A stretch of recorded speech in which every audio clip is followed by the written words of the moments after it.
The room froze the moment he took the seat beside me.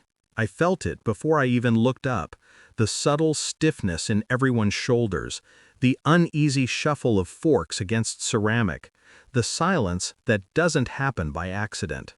Thanksgiving at my aunt's house was always loud, chaotic, suffocating, but that moment, it was pure stillness. Then my uncle snorted.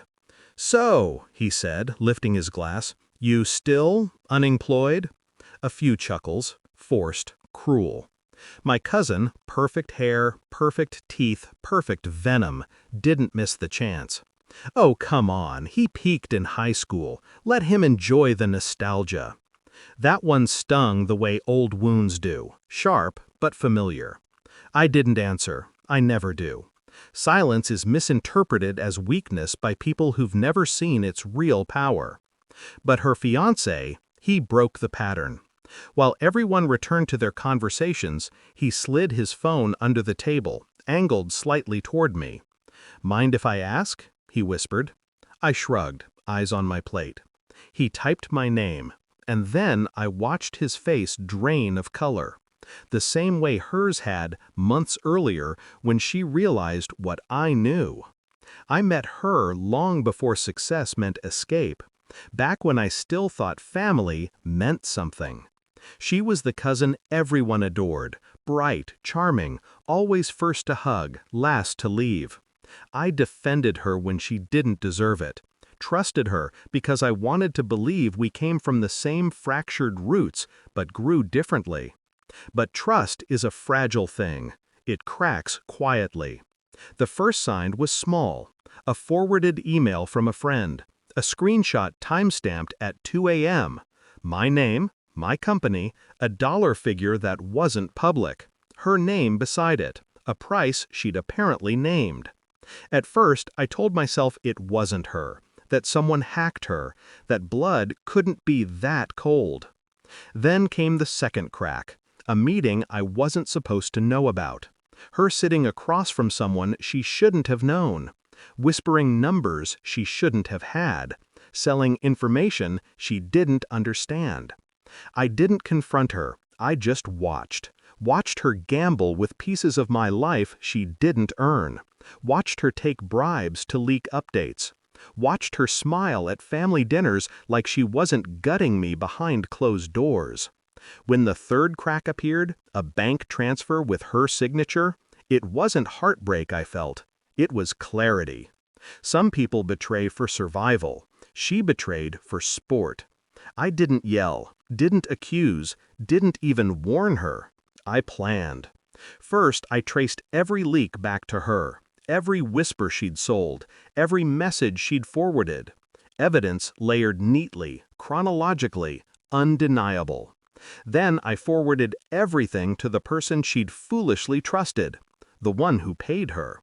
Turns out he didn't like being played, especially not by someone who thought she was clever enough to double dip. She lost him. Then I sent everything to her employer. She lost that too.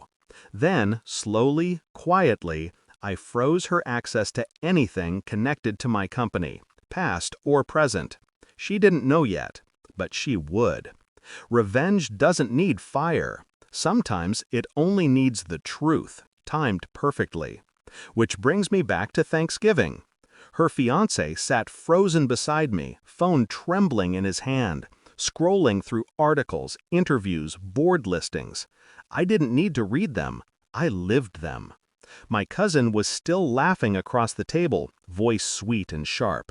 "So," she said loudly, "what do you do these days, since you're always so quiet?" Her fiancé swallowed, hard. He blinked at the screen, then at me.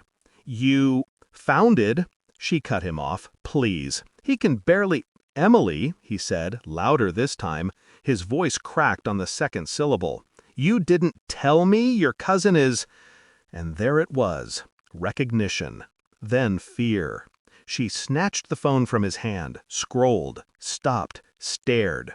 Her face shifted in slow motion, smugness slipping, confusion blooming. It was the same expression she'd worn when her doorbell rang 3 months earlier and she found HR investigators waiting on her porch. She finally looked at me.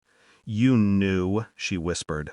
I didn't nod, didn't smile, didn't blink. Silence again, but this time it belonged to me.